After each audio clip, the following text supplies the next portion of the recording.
करे, सकल जीवन पर ज्ञान सरोतर गाजे।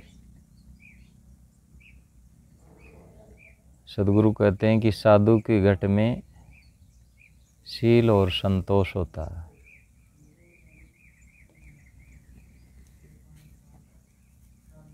शील का अर्थ होता है कि मेरे से किसी को दुख न हो। शील एक बहुत बड़ा सद्गुण है। सारे सद्गुणों का समुच्चय इसमें आ जाता है, शील। इसलिए सदगुरु अन्य साखी में कहे हैं, तीन लोक की संपदा रही शील में आन, शीलवान सबसे बड़ा सब रत्नों की खान। तीन लोक की संपदा रही शील में आन।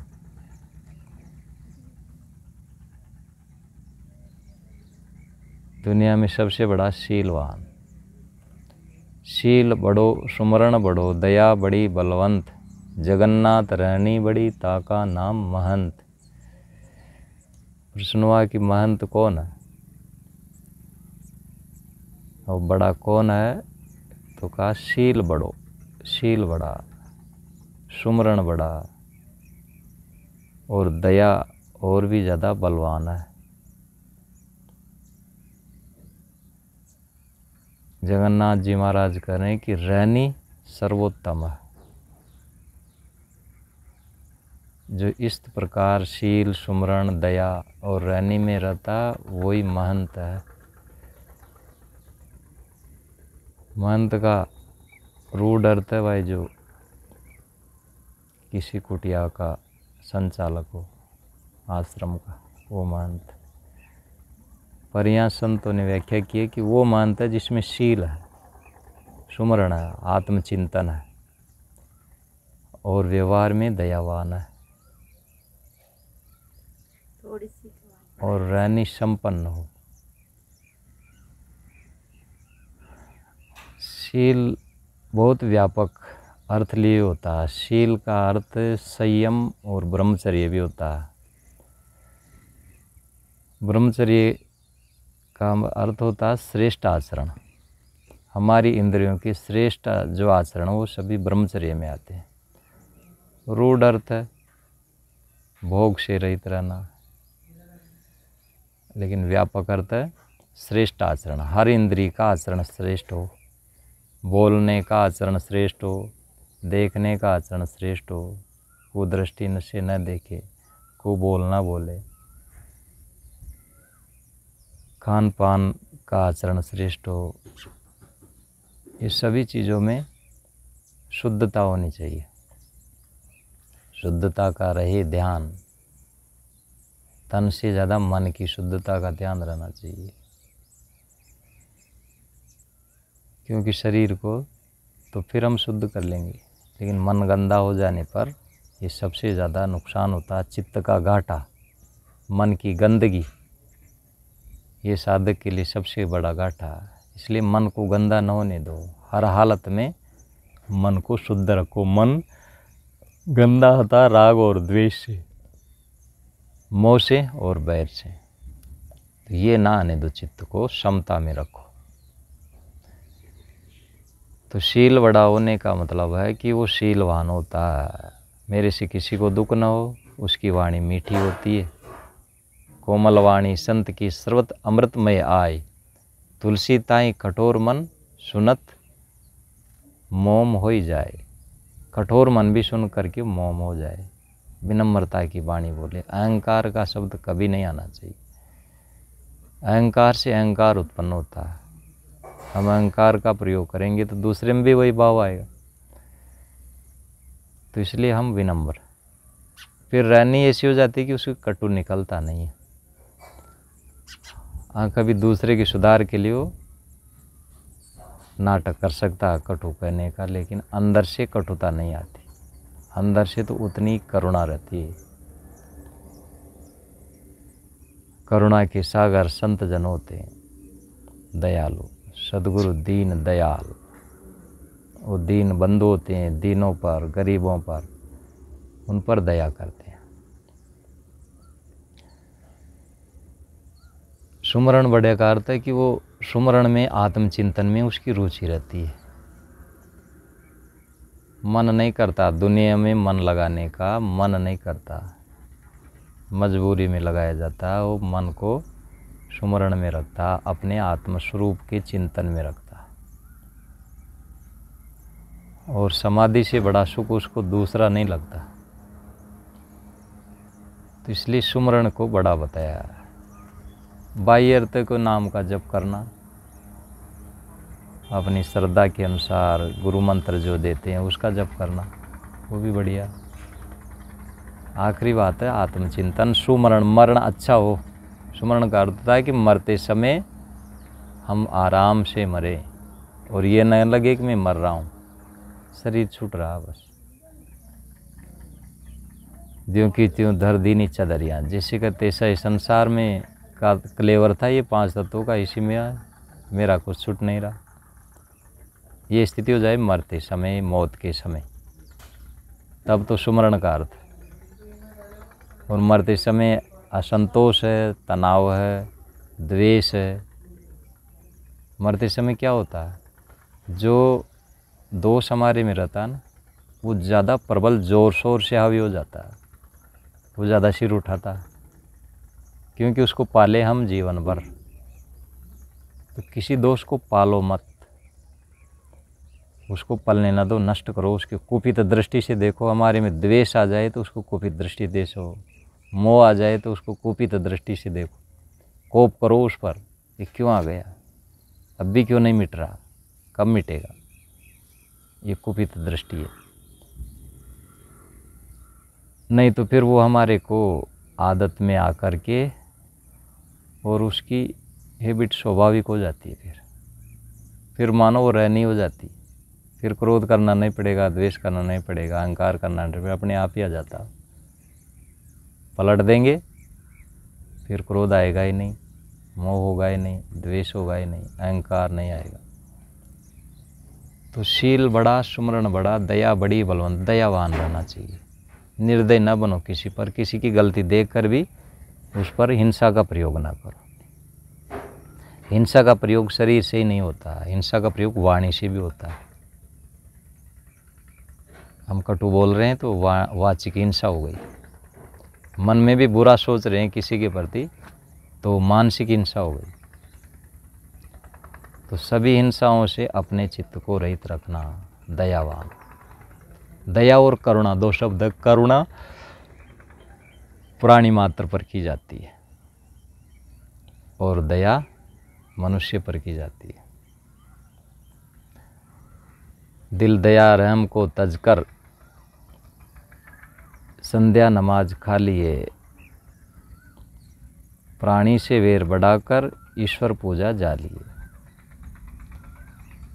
सब पूजा धर्म कर्म है, निर्मल मनवाणी काया। मानव मात्र में प्रेम प्रसारण और जीव मात्र पर दया। सदगुरु अभिलाष देव कहते हैं कि पूजा पाठ क्या है,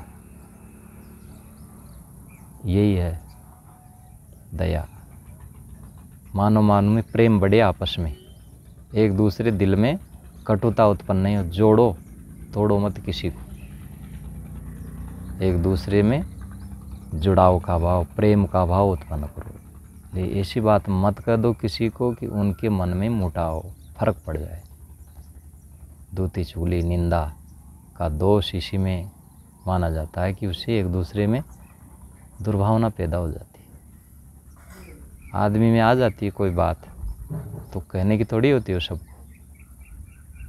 अब गंभीरता का प्रयोग नहीं करेंगे तो फटफट कह देंगे, लड़ा देंगे दूसरे को, निंदा का स्वभाव हो जाएगा। और उसको तो मानस में गोस्वामी जी ने सबसे बड़ा पाप कहा है पर निंदा को। पर निंदा सम अग्न गरेसा, पराय निंदा के समान महान पाप नहीं है। इसलिए कभी किसी की निंदा नहीं होना चाहिए। तिनका कबहू न निंदिए, जो पाँव तले का होई, कबू उड़ी आँखी पड़े, जो पीर घनेरी होई। तिनका को भी न निंदो, जो आपके पैर के नीचे भला हो। कभी आँखी पड़े हो, कभी भी उड़ करके आँख में पड़ सकता है और फिर पीड़ा दे सकता है। जिसको छोटा समझते हो वो बड़ा हो जाएगा। कभी किसी को छोटा न समझो। सब जीव अपने आप में महान है। किसी को हीन दृष्टि से कभी मत देखो, किसी भी रूप में, जाति की दृष्टि से, रंग रूप की दृष्टि से, बुद्धि की दृष्टि से, लिंग की दृष्टि से, देश की दृष्टि से, किसी भी दृष्टि से किसी को हीन नहीं देखना चाहिए। हर जीव में महान तत्व और परमात्मा सब, मैं जिससे भी संपर्क करता हूँ वो सब परमात्मा। तो परमात्मा की पूजा करनी चाहिए, किस तरह से व्यवहार करना चाहिए। व्यवहार में जो अड़चने आती है, राग द्वेष होता, उसी के कारण फिर साधना भी खराब होती है और व्यवहार भी खराब होता है। इसलिए दयावान रहो। रहनी बड़ी का मतलब होता है बस रहने लग जाए, उसमें दया करना ना पड़े, स्वाभाविक हो उससे, मीठा बोलना ना पड़े, अपने आप ही मिठास हो, किसी की प्रशंसा करना ना पड़े, स्वाभाविक हो जाए, किसी को सम्मान देना ना पड़े, स्वाभाविक ही अपने मन से ऐसा भाव हो, खुद निर्माण रहे, दूसरों को सम्मान दे। तो इससे क्या होता है, हमारा जीवन पवित्र होता है। तो सदगुरु कहते हैं कि साधु के घट में शील विराजमान होता है। साधु घट शील, साधु कौन है? जो साधना करता है, अपने को साधता है। ये एक साधना के क्रम, साधना के क्रम में आता है जिज्ञासु, मुमुक्षु, साधुत्व, संतत्व, गुरुत्व, ये साधना के 5 क्रम है। सामान्य लोगों में जिज्ञासा नहीं होती है, खाते पीते मर जाते हैं, कोई मतलब नहीं ज्ञान से। उनमें से कुछ लोग होते हैं जो जिज्ञासु होते हैं, ज्ञान की इच्छा होती है, वह जाने ज्ञान क्या, जीवन क्या, तो जिज्ञासु होते हैं। अब कुछ लोग जिज्ञासु के ठंडे हो जाते हैं, उनमें मुमुक्षा नहीं होती। उन्हीं में से कुछ लोग मुमुक्षु होते हैं, उनको मोक्ष की इच्छा होती है, मुक्ति होनी चाहिए, बस मुक्ति का काम करें। वो कैसे होगा, बस जैसे भी हो उसी को करना, हर हालत में, किसी भी कीमत पर, इसी जीवन में, और जल्दी से जल्दी जीवन मुक्त हो करके उसका आनंद लेना। तो वो था मुमुक्षु, मोक्ष की इच्छा होती है। इससे आगे का पायदान होता है, कुछ इच्छा करके पूरा कर नहीं पाता उसको, और वो उसके जीवन में साधना बढ़ नहीं पाती। फिर कुछ होता लगा रहता है। साधना ये नियम मांगती है कि लगा रहे, बस छोड़ देगा तो वो काम नहीं होगा। कंटिन्यूटी, किसी भी कार्य में सफलता पाना हो तो उसमें कंटिन्यू लगातार निरंतरता बनी रहनी चाहिए, तब हो, और जीवन भर बनी रहनी चाहिए। कुछ समय केयर छोड़ दिए तो फिर वो ढीला हो जाएगा, फिर धीरे धीरे उल्टा चला जाएगा। इसलिए साधना की निरंतरता ये मुमुक्षा के लिए आवश्यक शर्त है। अब इसमें जब वो साधना करता है तब वो साधु कहलाता है। अब साधना में मन को कभी जीत लेता, कभी मन उसको हरा देता, ये युद्ध चलता, मानस संग्राम। अब जब वो पूर्ण विजय हो जाता, करते करते एक साथ नहीं होता, संख्या घटती है हारने की, और जीत विजय हो जाती है। बहुत काल तक जब पूर्ण विजय हो जाता, अब हार नहीं रहा, मन को ही हराता है, और मन को हराना भी बंद हो गया, मन ही अपनी परछाई की तरह हो गया, आत्मा के साथ मन कर लिया, आत्मस्वरूप ही हो गया, वो अलग नहीं रहा। पहले अलग अलग भागता था, अब 9 ग्रह बैठे 5, 9 ग्रह एक पंक्ति में बैठ गए। इंद्रियां अलग नहीं जाती, मन अलग नहीं जाता, चित्त अलग नहीं जाता, बुद्धि अलग नहीं जाती, सब एक ही इशारे पर काम करते। मन को कहे चुप, चुप हो जाता। वाणी इंद्रियां वो तो पहले ही शांत हो जाती, और अंदर मानसिक शांति भी उसको मिल जाती है, तो वो पूर्ण संतत्व दशा हो जाती है। और इसी को फिर प्राप्त करके गुरुत्व की दशा होती है। तो ये साधना के 5 क्रम है। तो साधु वो जो साधना करे, उसके गठ में क्या होता है, हृदय में क्या होता है, शील होता है।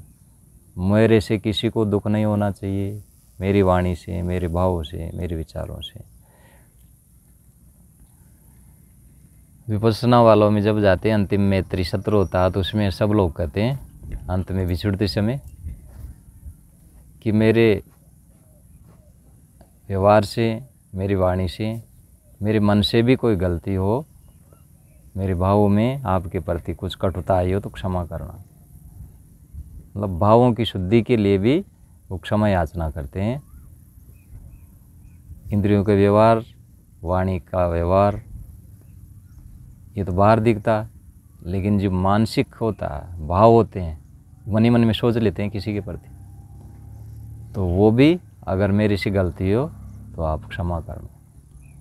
तो ये भाव शुद्ध करता है, बिल्कुल निर्मल करता है। भाई मन से भी मैं किसी के प्रति बुरा ना सोचूं, बुरा करने वाले के प्रति भी बुरा ना सोचूं।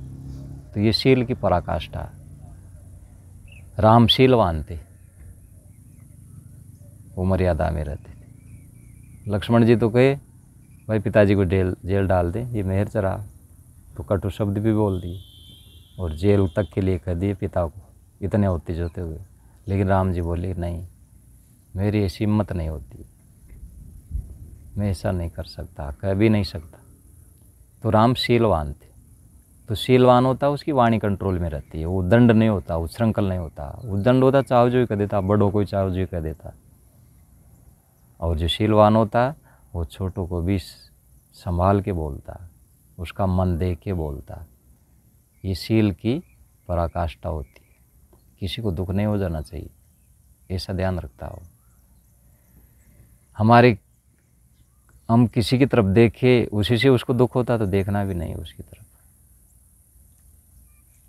तो वो पूरा संयम रखता, अपना उसका भाव सही रखता। अब कोई मान लेता बुरा तो वो उसका भाव है, लेकिन वो अपनी तरफ से ऐसी सावधानी रखता कि किसी को दुख नहीं होना चाहिए, किसी को मेरे खातिर अड़चन नहीं होनी चाहिए। वो शीलवान का लक्षण होता है। किसी को संकोच में नहीं डालता, ऐसी बात कह के कि उसको मजबूर कर दे, तो संकोच में नहीं डालता। वो शील का लक्षण होता है। तो साधुगढ़ शील संतोष विराजे, संतोषी होता है, जो मिल गया उसमें संतोष कर लेता, अधिक की इच्छा नहीं करता। इच्छा और आवश्यकता में अंतर होता है। आवश्यकता तो अपने आप पूर्ति होती है, इच्छा पूर्ति करने से बढ़ती जाती है और वो जीवन भर पूरी नहीं होती। जीव प्रति लाभ लोभ अधिक आए, और लाभ होता तो और लोभ बढ़ता। तो संतोष से ही संतोष मिलता, इसलिए साधु संतोषी होते हैं और संतोषी सदा सुखी होते हैं। तो इसलिए सदगुरु कहते हैं साधुगढ़ शील संतोष विराधे, दया करे सकल जीवन पर ज्ञान सरोतर गाजे। सभी जीवों पर दया करते हैं, क्योंकि मेरा ही तो सजाती है वो दुख नहीं चाहता। सांप बिच्छू भी मरना नहीं चाहते हैं, इसलिए क्यों मारो किसी को, चींटी को बचा के चलना। हर जीव का जीव दया सम धर्म न भाई, जीव दया का पालन करो। जितना जीव दया का पालन करेंगे ना, अपना हृदय निर्मल होगा, हृदय में कोमलता आएगी। कोमलता में धर्म के अंकुर पुष्ट होते हैं। सुख संपत्ति सब विनय ही बुलाए, धर्मशील पर जाए शुभाए।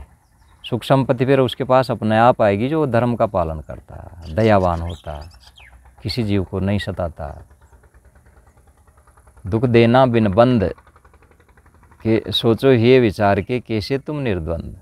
दुख छूटन सभी चाहिए, दुख देना बिन बंद सोचो ये विचार के, कैसे तुम निर्द्वंद। दुख से छूटना तो सभी चाहते हैं, लेकिन दुख देना बंद नहीं करते। तो मिल रहा वही जो पहले से दिया, फिर देना ही बंद नहीं करोगे तो फिर वो मिलना कैसे बंद होगा। अपमान करोगे तो अपमान मिलेगा, घृणा करोगे घृणा मिलेगी, कटुता दोगे तो कटुता मिलेगी। किसी को छल कपट करोगे तो आपके साथ भी छल कपट होगा। वो जरूरी नहीं कि उसी पात्र के द्वारा हो, कोई भी निमित्त बन जाएगा दूसरा, और शेर को सवा शेर मिल जाएगा। तो इसलिए सब जीवों पर दया करो, किसी पर निर्दयी न बनो, किसी की गलती देख पर उस पर आक्रमण मत करो, नरमता से। ये दयावान का लक्षण होता है। दया करे सकल जीवन, सब पर बताया, एक पर नहीं, सब पर। अपना पराया कोई हो, सब पर दया करनी। ज़्यादा व्यवहार में अपने पास लोग रहते हैं, उन्हीं से पड़ता है चांस। तो उन्हीं से सुंदर व्यवहार होना चाहिए। सबसे महत्वपूर्ण व्यक्ति जो अपने पास है अभी वर्तमान में, जो अपने साथ है ना साथी, उससे महत्वपूर्ण कोई व्यक्ति नहीं। सबसे इम्पोर्टेंट व्यक्ति वो हमारे लिए, और सबसे महत्वपूर्ण कार्य भी है उसके साथ मधुर से मधुर व्यवहार करना, मीठा व्यवहार करना। कटुता नहीं आनी चाहिए। कटुता में अहंकार कारण बनता है और कामना कारण बढ़ती। कामना रहती है वो पूर्ति नहीं है तो कटु हो जाते हैं, और अहंकार रहता है इसलिए कटु हो जाते हैं। तो अहंकार और कामना को हटाते तो फिर अपने आप सहज हो जाएगा मन, और सरल हो जाएगा। सरल हो जाने से अपने आप सुंदर व्यवहार होता है। सीधो हो जाओ चाहिए एकदम, कायों में आटा बेड़ो न रहे, छड़ा उतार न रहे, सरल मन का हो जाता है। बना ले मोम इस दिल को, सरल कोमल बिमल हो जा, सफल हो जिंदगी तेरी, हकीकत का पता लग जा। हकीकत को पतो जभी लागे जब ये मोम बन जाओ दिल, कठोर दिल ना बने, निर्मल हृदय बने।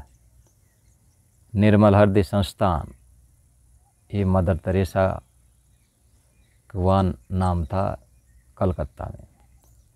आज भी वो संस्था, मदर तेरेसा विदेश की महिला थी। ये अपनी जवानी में ही भारत आ गई थी, ईसाई थी। भारत आकर के इन्होंने कलकत्ता में ये अनाथ बच्चों का, कुष्ठ रोगियों का ये संस्थान खोला। कुष्ठों को, जो कुष्ठ पीड़ित थे, झरता रहता था शरीर, उनको जाती थी स्टेशनों पर से, बाज़ारों में से पकड़ के ले आती थी, उनके अंगों को साफ करती थी। और उस संस्थान को बनाने के लिए वो भीख मांगी थी। भीख मांग करके वो उसको बनाई थी दान से। वो कुछ नहीं था उसके पास तो, लेकिन उसके मन में ऐसी दया उपजी तो भीख मांगती थी। और उसको बहुत कष्ट हुआ था, बहुत परेशानी। एक महिला भीख मांग करके, लोगों से दान ले करके इतना बड़ा संस्थान खड़े की। तो वो बच्चों को पालती थी। कोई बच्चे फेंक गए कि किसी के गर्भ रह गया, फेंक गए, उसको उठा लाती थी। छोटे छोटे बच्चे रहते थे उसमें कुष्ठ रोगी, तो उनको पाले थे। फिर उनके साथ कई लड़कियां हो गई, तो फिर धीरे धीरे वो उनकी सहयोगिनियाँ हो गई। आज भी उसमें लड़कियां ही काम करती है, नर्स वर्स ये सब। तो उसके संस्थान का नाम निर्मल हृदय संस्थान, हृदय को निर्मल करने वाला संस्थान। तो बहुत दयालु थी, बहुत बूढ़ी हो के मरी, शोक से भी ऊपर हो करके। उनका शरीर छूटा अभी कुछ सालों पहले। विदेश की महिला थी, लेकिन भारत में आकर उन्होंने बहुत बड़ा काम किया। भारत सरकार ने भी उनको बहुत सम्मान दिया। तो हृदय निर्मल होना चाहिए। हृदय निर्मल हो जाता है तो फिर देश विदेश अपना पराया कोई नहीं रहता, सब अपने लगते हैं। अपना सा जीव सबको जाने, ताई मिले अविनाशी। अपना जैसा ही जीव सबको जानना चाहिए। द्वेष रह रहा, मनमुटाव रह रहा, ज़्यादा के प्रति रह रहा तो ज़्यादा घाटे में है। एक दो के प्रति रह रहा तो एक दो वहाँ व्यवहार खराब होगा, वोट चनाएगा साधना। किसी के प्रति नहीं रहना चाहिए। अंदर से सब के प्रति कोमल। कहीं बाहर से आपको गंभीर रहना पड़े वो अलग बात है, लेकिन अंदर से सब के प्रति कोमल रहना चाहिए। तो दया करे सकल जीवन पर, ज्ञान सरोतर गाजे। उसके जीवन में, साधु के जीवन में क्या होता है, ज्ञान की गर्जना रहती है। विवेक में जीता वो, हमेशा विवेक का प्रयोग करता है। जाहि को विवेक ज्ञान, ताहि को कुशल जान, जाहि और जाई वहाँ को वाही और सुख है। सुंदरदास जी महाराज ने कहा। सुंदरदास जी महाराज 5 साल के ही आ गए थे, बच्चे थे, तभी दादू दयाल जी की शरण में। वो यहाँ दौसा के थे, बनिया परिवार से। और फिर जल्दी दादू दयाल जी का शरीर छूट गया। तो फिर रज्जबदास जी जो मुस्लिम परिवार से थे, सांगानेर के, वो दुल्हाई शादी ही छोड़ करके दादू दयाल जी की शरण में आ गए थे। वो वरिष्ठ संत थे। तो दादू दयाल जी ने कह दिया था, भाई इनका ख्याल रखना बच्चा। तो सुंदरदास जी बहुत प्रतिभावान हुए, और उनका सवैया छंद, उनके भजन दादू दयाल जी से ज़्यादा प्रसिद्ध है। अन्य मतों में भी सुंदर विलास सभी मतों वाले साधु संत भक्तजन पढ़ते हैं। तो उसी सुंदर विलास में ये उनका ये सवैया, जाहि को विवेक ज्ञान ताहि को कुशल जान, जाहि और जाई वहाँ को वाही और सुख है। जिसको विवेक ज्ञान उत्पन्न हो गया उसको, जाहि को विवेक ज्ञान ताहि को कुशल जान, उसकी सदाई कुशल है। कभी उसके जीवन में दुख नहीं होता। दुख क्यों होता? संसार की बातों को लेकर के, ये हो गया, ये हो गया, ये ऐसे होना चाहिए, ऐसे नहीं। कोई बहुत बढ़िया भी हो जाएगा तब भी वो तो छूट जाएगा, बहुत लाभ हो जाएगा जो भी छूट जाएगा, बहुत हानि होगी वो भी एक्सेप्ट हो जाएगा। ये तो सब चलता रहता है। इसमें हानि लाभ घाटा बाढ़ा ये नहीं सोचना चाहिए। घट गया तो घट गया, बढ़ गया तो बढ़ गया। बढ़ने पर अहंकार नहीं करना, बांटो उसको। बढ़ गया तो घट गया तो तपस्या करो। दोनों हाथ में लड्डू साधक के। कभी कमी है तो वहाँ तपस्या करो, कम में गुजर करो। बढ़ गया तो बांटो, औरों को पुण्य करने का लाभ ले लो। तो हर हालत में लाभ है। तो जाए को विवेक ज्ञान ताई को कुशल जान, उसकी सदा कुशल है। जाए और जाए वहाँ को वाई और सुख है। जहाँ जाएगा वहाँ खुश रहेगा। जैसे चुगलखोर कहीं भी जाएगी पिटाई खाएगा वो, क्योंकि दूसरों की निंदा करता है तो पीटा जाएगा वो, और सबकी आँखों में गड़ जाएगा और उसको सब बुरा मानेंगे। इसी तरह विवेकवान जहाँ जाएगा वहाँ खुश रहेगा, प्रसन्न रहेगा, प्रसन्नता देगा, क्योंकि उसके पास वही चीज़ है तो वही देगा। तो जाए को विवेक ज्ञान ताए कुशल जान, जाए और जाए वहाँ को वाई और सुख है। किधर भी जाए उसको सुख है सदा। कैसे? जैसे कोई पायन में पेजार को चढ़ाए लेत, जैसे पैरों में कोई पेजार यानी जूती पहन लेगा तो वहाँ को नहीं काटा खोबरे को दुख है, उसको काटा खोबरे का कोई दुख नहीं रहता, क्योंकि जूती पहन रखा ना। तो जूती नहीं पहन रखा वो डरेगा। अहंकार होगा वो डर पेगा, देख मेरा अपमान कर दे, तो वो उस अपमान से डरेगा। क्रोधी होगा वो डरेगा, क्रोध वाले दूसरे देख मेरे से लड़ पड़े। जो शांत होगा अपने को गमखोर रखेगा, कम बोलेगा, सब सह लेगा, नीची गर्दन कर लेगा, उसको कोई डर नहीं, कहीं भी चला जाए। बेरी में बसने का स्वभाव हो जाता है उसका। किसी से क्यों डरते हैं? वो बहुत ख़राब है, मेरे उसकी नहीं बनेगी, ये हमारा अहंकार होता है। जब निर्मल होता सब के साथ सेट हो जाता, छोटे बड़े, बालक बूढ़ा, स्त्री पुरुष, पढ़ अनपढ़, साधु ग्रस्त, सब में सेट हो जाता है। हाँ, कुसंग नहीं करता, प्रपंच संग नहीं करता। और समय से किसी प्रपंची की भी संग मिले तो उसे भी निपट लेता है, बच करके निकल जाता है अपना काम करके। वहाँ रहना नहीं है कहीं भी। तो इसलिए पैर में पेजार पहनने से काटा खोबरे का दुख नहीं होता। जैसे कोई पायन में पेजार को चढ़ाए ले तो वहाँ को नहीं काटा खोबरे को दुख है। भावे कोई निंदा करे, भावे तो प्रशंसा करे। अगर किसी की जज गई निंदा करने की तो निंदा कर दो, कोई बात नहीं, कोई दिक्कत नहीं, करो। भावे प्रशंसा करो, कोई प्रशंसा की जगह प्रशंसा कर लो, अपना अपना लाभ ले लो। एक दार्शनिक संत थे विदेश के, तो उनकी बहुत निंदा करता था कई लोग। एक ने तो इश्तेहार छपा करके, पर्चे छपा कर पूरी निंदा के लिए शहर बाज़ार में चिपका दिए। तो एक जगह वो चक के लोग पढ़ रहे थे ऊपर, तो उसने उसको हटा करके और नीचे चिपका दिया कि यहाँ से आराम से पढ़ लेंगे, लोगों को पढ़ने में परेशानी होती है। तो इतना उनको निंदा के प्रति कोई वो नहीं था कि मेरी निंदा हो रही है, मेरी बुराई कर रहे हैं, मेरी बदनामी कर रहे हैं। तो ऐसा मन हो जाना चाहिए।